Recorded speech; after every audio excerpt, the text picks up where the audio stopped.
of the foreign policy dimension of our response to the Pahalgam terrorist attack, going into the preparations for Operation Synindhur and how foreign policy was handled during Operation Synindhur. As all the honorable members would appreciate, it was important to send a clear, strong, and resolute message after the Pahalgam attack. Our red lines had been crossed, and we had to make it very apparent that there would be serious consequences. As a result, the first step which was taken was that a meeting of the Cabinet Committee of Security took place on the 23rd of April, and that meeting decided that one, the Indus Waters Treaty of 1960 will be held in abeyance with immediate effect until Pakistan credibly and irrevocably abjures its support for cross-border terrorism. 2, the integrated checkpost Atari would be closed with immediate effect. 3, Pakistani nationals who are traveling under SARC visa exemption scheme will no longer be allowed to do that. 4, the defense, naval and air advisors of the Pakistani High Commission would be declared persona non grata. And 5, the overall strength of the High Commission would be brought down to 30 from the number of 55. It was very clear, Honorable Speaker, sir, that after this first set of steps approved by the Cabinet Committee on Security, that India's response to the Pahalgam attack will not stop there. Our task, from a diplomatic perspective, from a foreign policy approach, was to shape the global understanding of the Pahalgam attack. What we tried to do was to bring out to the international community Pakistan's long-standing use of cross-border terrorism. We highlighted the history of terrorism in Pakistan and how this particular attack was meant to target the economy of Jammu and Kashmir and to sow communal discord among the people of India. Our messages were two. 1, zero tolerance of terrorism, and 2, the right to defend our people against terrorism. So all the interactions we did, the diplomatic briefings, we called all the embassies for briefings, we interacted with the media. All of this was aimed at these two objectives: zero tolerance of terrorism and the right to defend ourselves, right to defend the people of India against cross-border terrorism. Now, the focus for our diplomacy was understandably the UN Security Council. And Honorable Speaker, sir, the challenge for us was that at this particular point, Pakistan is a member of the Security Council. We are not. So we had to achieve our objectives in a Security Council where Pakistan is a member. Now, our goals in the Security Council were two. 1, to get an endorsement from the Security Council of the need for accountability, and 2, to bring to justice those who perpetrated this attack. And I am glad to say, Speaker, sir, and I hope that this is appreciated and recognized by the House. If you look at the Security Council statement of 25 April, the members of the Security Council condemned in the strongest terms the terrorist attack. They affirmed terrorism in all its forms and manifestations constitute one of the most serious threats to international peace and security. And most important, the Council underlined the need to hold the perpetrators, organizers, financiers, and sponsors of this reprehensible act of terrorism accountable and bring them to justice. I highlight this, Speaker, sir, because this statement of the UN Security Council resonated throughout the international community So when many honorable members asked today, where was the world on Pahalgam, I think the answer is there. The answer is there in a Security Council statement which says hold them accountable, bring them to justice, and that is exactly what we did through Operation Synindhur. Now, I also want, Honorable Speaker, sir, through you, to bring to the attention of the House a very interesting development pertaining to the TRF, the Resistance Front. When the Security Council was debating this on the 25th of April, and TRF had twice claimed responsibility for the Pahalgam attack, Pakistan defended the TRF. Pakistan tried to get any mention of TRF excluded, and in fact, the Pakistani foreign minister told his parliament that this is a great diplomatic achievement.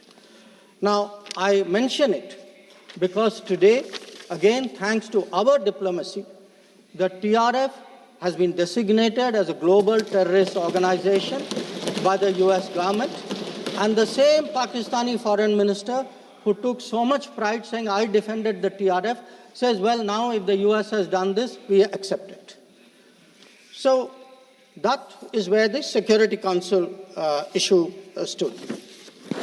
If I could then, sir, move on to the diplomacy from 25th of April till the commencement of Operation Synindhur. During this period, there were obviously a number of phone calls, a number of conversations.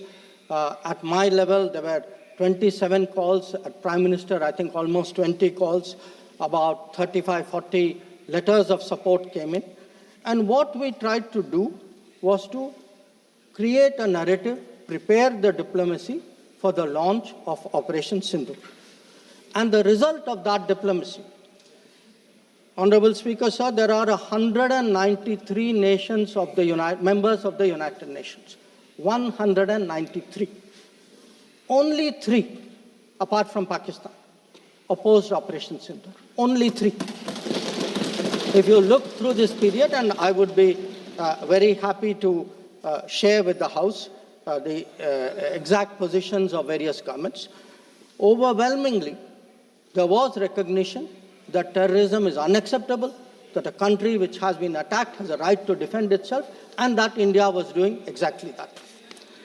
Now, when Operation Synindhur was launched, we spelled out our objectives. There was a statement, Honorable Raksha Mantri ji referred to it in his statement, where we put out for the benefit of our own people, for the international community, that Operation Synindhur was hitting the terrorist infrastructure in Pakistan and Pakistan-occupied Jammu and Kashmir, from where terrorist attacks had been planned and launched.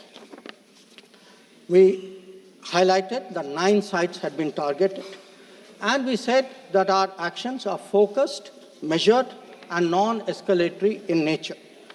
And we were living up to the commitment that those responsible for this attack will be held accountable. This was the commitment which was endorsed by the UN Security Council, thanks to our diplomacy. It was a commitment made by the Prime Minister to the people of India that we would hit those symbols, those sites, those planning places. So today, when I hear many questions from across the aisle, I want to say, which one of you imagined that Bhavalpur and Muridke would be brought down the way it was? Which one of you thought? When did you even think of it during your tenure? Did it even cross your mind? In fact, on the contrary, you ruled it out after 26/11. So I think our objectives are very clear. We wanted to send a message to the terrorists. We wanted to send a message to Pakistan that do not continue this support for terrorism. And I think on the morning of 7th of May, that message went home loud and clear. Now, sir, during this period, there was, when the operations were on, when the conflict, when the activities were on, operation is still continuing. A number of countries, number of their leaders, ministers, others called up. And they called up because people wanted to know what is happening. People wanted to know what is the thinking of India. People wanted to understand what we are doing. And I would like to share with the House, sir, through you, to everybody, we gave a common message. The common message was India is exercising its right to defend itself against terrorism. Number two, the targets which were hit on the 7th of May are known terrorist headquarters and infrastructure. Number three, there will be no mediation. Anything between us and Pakistan is bilateral. Number four, we will never bow down to nuclear blackmail. Number five, we are responding to Pakistani military attacks because after Operation Synindhur was launched, they had started targeting our military facilities. And we will continue to hit the Pakistani military. If the fighting is to stop, Pakistan must request it. And that request must come through the designated channel of DGMOs. This was a common message that we had given to many people who had called us during that period. Our position was very, very clear in how we were approaching the progress of Operation Synindhur. Now, sir, many members asked, some out of genuine curiosity, some perhaps less, what was the international support? How much international understanding was there of India's position? I would like to share with you a sample. So let me start with countries who are known to be partners of India. Quad. Quad gave a statement which says, the Quad unequivocally condemns all acts of terrorism and violent extremism in all its forms and manifestations, including cross-border terrorism. We condemn in strongest terms the terrorist attacks in Pahalgam on 22 April and call for perpetrators, organizers, and financiers of this reprehensible act to be brought to justice without any delay. Now, sir, this is the Quad. Now, let us look at a different grouping, BRICS. Now, BRICS has China as a member, Russia as a member, it has Iran as a member, Brazil, South Africa, Egypt. BRICS also condemned the April 22 attack. It reaffirmed its commitment to combating terrorism, again including cross-border terrorism. Now, I would like members of this House to understand, if India is attacked, if there is a terrorist attack on India and a country says we condemn cross-border terrorism, I think it is obvious to everybody what that cross-border terrorism is. So, I then move on, sir, to the Central Asia. The Central Asian countries opposed providing safe haven using terrorist proxies for cross-border terrorism, for terror financing. Now, I can cite statements from the Indian Ocean Rim Association, from individual countries, range of them. President Putin, for example, has said, he wrote to our president and said this brutal crime has no justification whatsoever and its perpetrators will face a deserved punishment. The president of Paraguay has said that he expresses solidarity and recognized India's legitimate right to self-defense. So the main point, the common thread, sir, which I would like to bring out is that number one, cross-border terrorism across the board has been recognized, all forms and manifestations, opposition to condemnation of Pahalgam terrorist attack, and the right of India to bring people to justice. Now, sir, in addition to that, I would particularly like to mention 2 or 3 other developments. One, the American designation of TRF. On the 17th of July, the Department of State designated TRF as a foreign terrorist organization and a specially designated global terrorist. Now, this comes in the wake of the extradition of Tahawur Rana, who was involved in the 26/11 attack. And when people ask today, how successful is your foreign policy? Where is your diplomacy? I want to say that Tahawur Rana, which many of you tried for so long to get, is finally here because of us. I want to say TRF was designated not because somebody out there made a remark. TRF was designated as a global terrorist organization because our diplomacy persuaded another country to do that. Now, our strong stance has resonated across the world. I was some time ago in Germany, and standing next to me, the German foreign minister said, India has every right to defend itself against terrorism, and Germany will support this fight against terrorism. Similar position has been taken by France. Similar position has been taken by the European Union. So, what I would like to highlight, sir, is that today, where Operation Synindhur is concerned, there has been, the world sees what it is about. The world realizes this is a fight against terrorism. It is felt that India has acted responsibly but firmly. Now, I would like, sir, to address one particular aspect because some members have brought it up. And this is regarding the US activity during this period. Sir, I'd like to inform the House that on the 9th of May, Vice President J.D. Vance called the Prime Minister, warning of a massive Pakistani attack in the next few hours. Prime Minister, in his response, made it very clear that if such an attack happens, it would meet with an appropriate response from our side. Now, sir, that attack took place and was foiled by our armed forces, and I think the House should collectively appreciate the performance of the armed forces in foiling what was a massive attack on the 9th and 10th of May. Now, our response, which the Prime Minister promised, was delivered, and it was delivered with devastating effect. I don't have to say anything. Every member has seen satellite pictures of Pakistani airfields. You can see from the state of those airfields, which shown by the pictures, what was our answer. Now, on the 10th of May, we received phone calls sharing the impression of other countries that Pakistan was ready to cease the fighting. Our position was, if Pakistan was ready, we needed to get this as a request from the Pakistani side through the DGMO channel. That is exactly how that request came. Now, I want to make two things very clear, sir.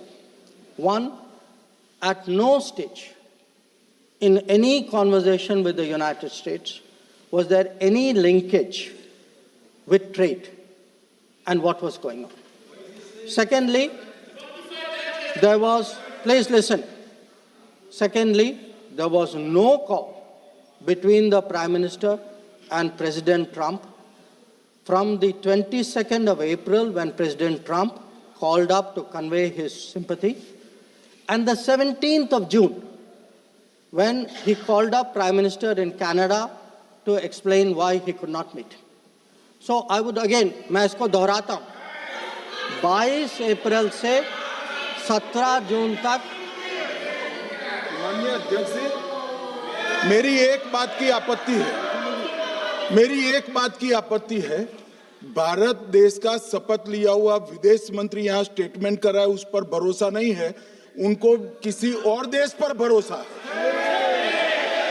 मैं समझ सकता हूं उनकी party में विदेश का महत्व क्या है, मगर इसका मतलब ये तो नहीं है पार्टी की सारी चीजें यहाँ सदन में आकर थोपे। भारत के विदेश मंत्री पर भरोसा नहीं करोगे? ओथ लिया हुआ व्यक्ति यहाँ पर बोल रहा है, ही इज रिस्पॉन्सिबल। माननीय अध्यक्ष जी, इसीलिए ये वहां बैठे हैं और 20 साल तक वहीं बैठने वाले हैं।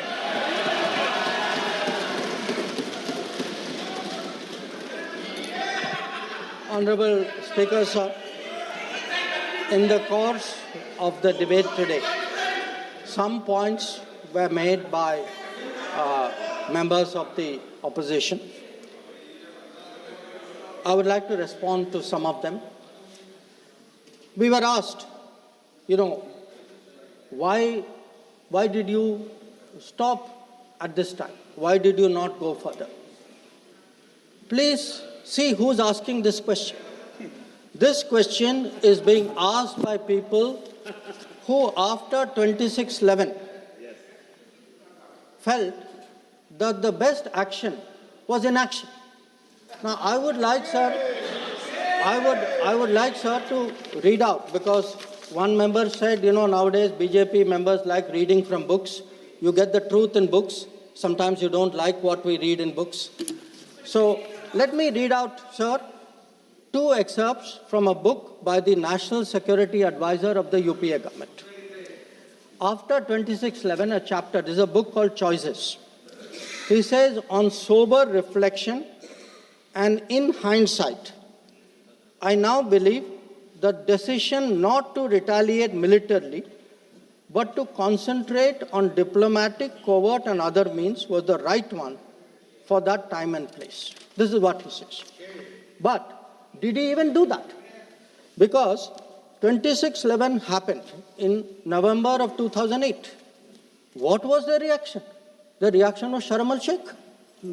Was that diplomatic? Was it covert? Was it military? Now, what did Sharm el-Sheikh do? In Sharm el-Sheikh, the then government and the Pakistani Prime Minister agreed terrorism is a main threat to both countries. Now, today, sir, people are saying, America is hyphenating you, Russia is hyphenating you. That is what I heard Deepinder Huda ji say. Hello, you are hyphenating yourself. I mean, you did not need a foreign country to say, please link India to Pakistan. Your own government was saying, India and terrorism is a main threat to both countries. And then they said, terrorism should not be linked to the composite dialogue. And worst of all, they accepted a reference to Baluchistan in that. Now, here is a country reeling after 26/11. And you are equating Baluchistan and 26/11, what happened in Mumbai? And you are saying that the perpetrator and the victim have both got a problem. And then now you are asking me, why didn't you go further? People who did nothing are asking a government which did so much, saying, why didn't you do more? Now, you might think, sir, that this is a one-off. But this is a habit, because this is the thinking in that part of the house. Some years ago, there was, if you remember, sir, the Mumbai train bombing. The Mumbai train bombing happened in July of 2006. In September of 2006, 3 months after the Mumbai train bombing, at Havana, the UPA government, with its Pakistani counterpart, condemns all acts of terrorism, as though we are both again equal, and agrees that it's a scourge that we need to effectively deal with together. And then they directed again resumption of dialogue. So what I want to highlight is, for people who did nothing to have the temerity, the gumption today, to ask a government which did so much, which brought down Bhavalpur and Muridke, to say, why didn't you do more? I think it's extraordinary. Now, sir, we also heard from one of the early speakers saying we are now facing a two-front, and that the leader of opposition has been warning us about two-front. Now, all I can say, sir, is the person who said it, and maybe the leader of opposition, must have missed their history lessons in school. I'll tell you why. Because I would like to walk you through the history of this two-front. The two-front started because of something called POK. POK was created in 1948-49 by the government of this country by not completing the job of what was to be done. Now, Sir, the House should note these dates. The two fronts started 1963, when the Shaksgam Valley was ceded by Pakistan to China as a result of an agreement. Then in 1966, the Karakoram Highway was agreed upon, which took 20 years, was completed in 1986. Now, references were made to China-Pakistan military collaboration. So when did this collaboration start? I'll give you the year, 1966. In 1966, the first Chinese military supplies went to Pakistan. When did nuclear collaboration start? 1976. 1976, when Bhutto arranged for China-Pakistan to get together on this. And in 1980s, when Prime Minister Rajiv Gandhi was visiting China and Pakistan, that was when the nuclear collaboration was at its height. Now, let me go further. You will say, why are you talking history? So let me bring this further up. 2005, Pakistan-China Treaty of Friendship and Cooperation. 2006, Pakistan-China Free Trade Agreement. 2013, handing over of Gwadar to China, Gwadar port to China. May 2013, announcement of China-Pakistan Economic Corridor. So, sir, we are getting warnings about a US-China, Pakistan-China collaboration, when this collaboration has been going on for 60 years. Now, let me also address two other points. There was a reference made to IMF that, why did you not stop? Why did you not stop? आपने सवाल उठाया तो जवाब भी सुनना पड़ेगा. आपने उठाया ना, आपके उपनेता ने उठाया, आपने सुनो जवाब. अब जैसे सवाल करोगे वैसे जवाब सुनने पड़ेंगे. Sir, the IMF loan which was given was approved in September 2024.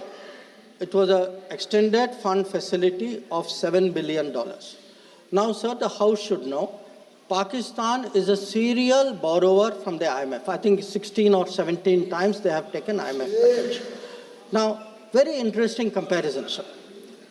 In 2008, Pakistan got a standby arrangement of $9.70 billion.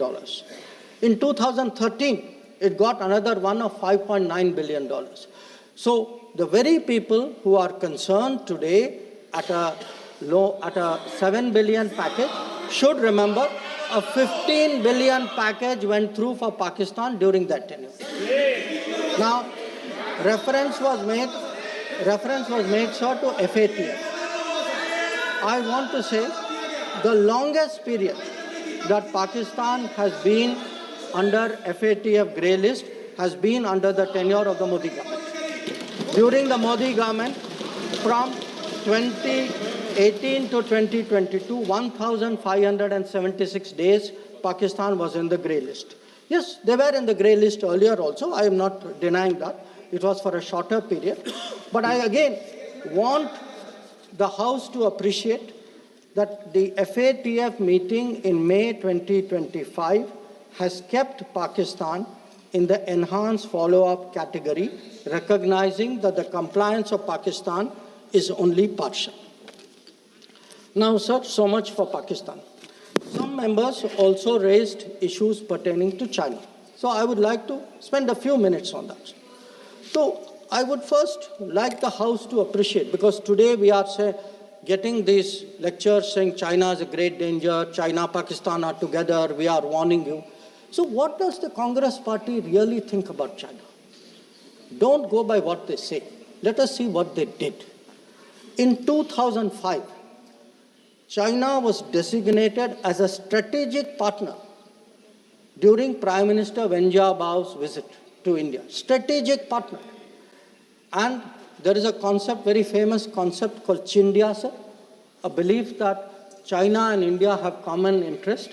And the main proponent of Chindia is the party spokesman of the people opposite. Now, some mention was made about visits, including my visit.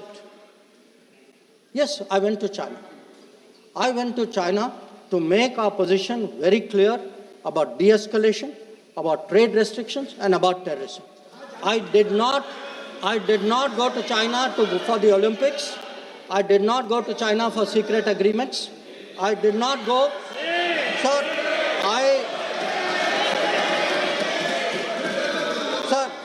So the House should know that people were watching Olympics when China was issuing stapled visas for people from Arunachal Pradesh and Jammu and Kashmir. This is the reality of China. Now, let me really tell you, sir, how is the relationship with China.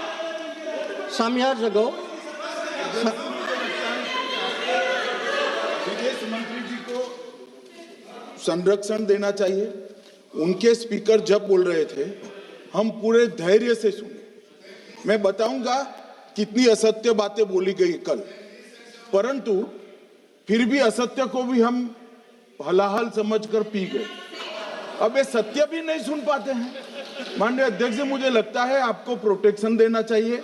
बैठे बैठे टोका टोकी करना सबको आता है, ऐसा नहीं हमें नहीं आता, मगर इतने गंभीर विषय पर चर्चा जब हो रही है तो सरकार के प्रमुख विभाग के मंत्री को बोलते हुए बैठे बैठे टोकना ये विपक्ष को शोभा देता है क्या? मान्यवर, आपने बिल्कुल उनको आग्रह से कहना चाहिए, वरना हम भी हमारे मेंबर को बाद में समझा नहीं पाएंगे।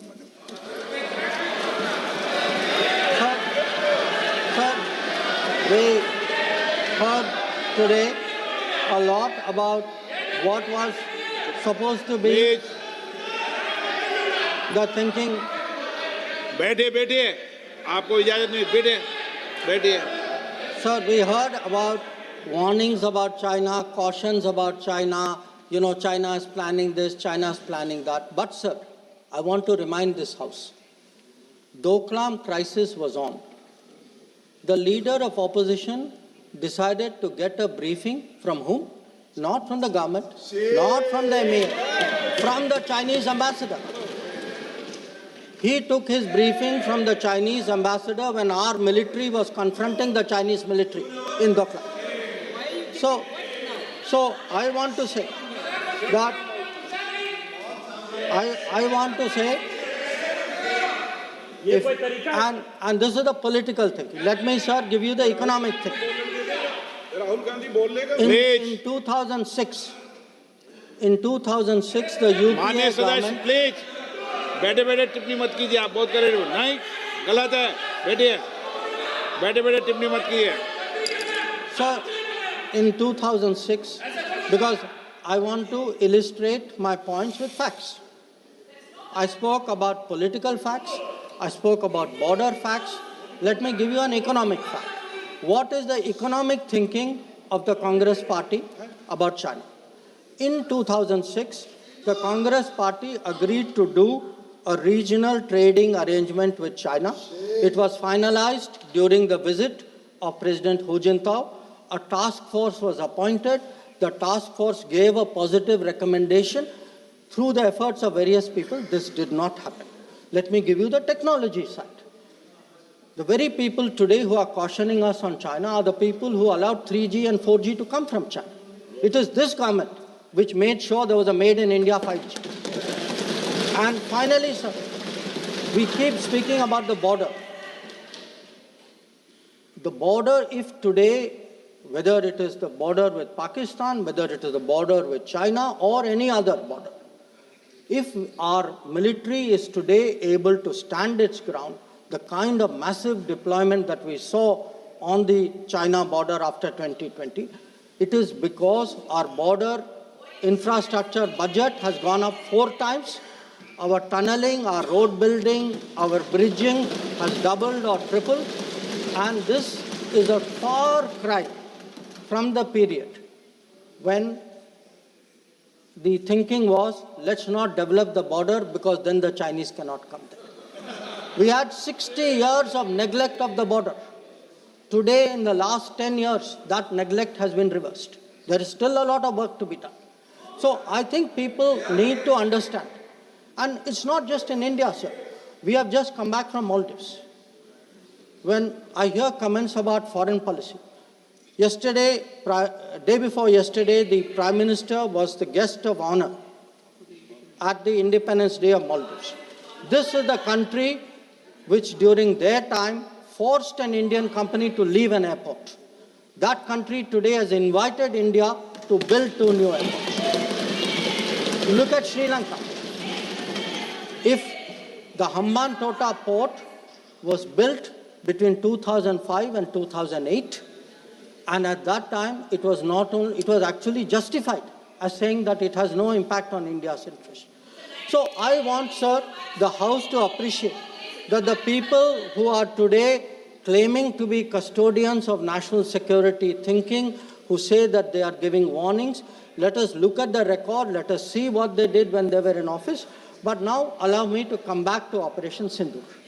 So I want, sir, to conclude by saying this. The challenge of cross-border terrorism continues, but Operation Synindhur marks a new phase.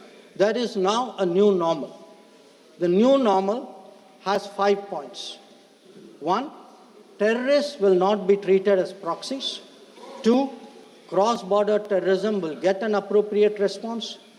3, terror and talks are not possible together. There will only be talks on terror. 4, not yielding to nuclear blackmail. And finally, terror and good neighborliness cannot coexist. Blood and water cannot flow together. This is our position. So let me conclude, sir, by recognizing the role which this body and the upper house has played during this period in explaining our national position and our national interest on Operation Synindhur. We had, sir, 7 parliamentary delegations which went to 33 countries. Some comments were made about those delegations. I have to tell the honorable member, Arvind Savantji, I'm sorry, you are completely misinformed. Those delegations were received with great honor. In many cases, the foreign minister of the country met them. Please look at the tweets of people sitting next to you. That itself will tell you. And इनके बगल वालों से पूछ ले जानकारी. Sir, these 7 delegations, the delegation led by Jaishankar Prasad ji, by Shashi Tharoor ji, by Baijan Panda ji, by Sanjay Kumar Jha ji, by Kannimori ji, by Supriya Sule ji, and by Shrikant Eknath Shinde ji. So these 7 delegations did the nation proud. They across the board, and every member, members of opposition, members of the government, public-spirited citizens, retired diplomats, they were able to explain to the whole world our posture of zero tolerance against terrorism. So I would like, sir, to end my remarks with the hope that on an issue as important as this struggle against terrorism, we can only succeed in ensuring zero tolerance against terrorism if we have a united voice in this country against terrorism. There must not be any division of opinion on this matter. The way the parliamentary delegations behaved abroad, I hope the same solidarity will permeate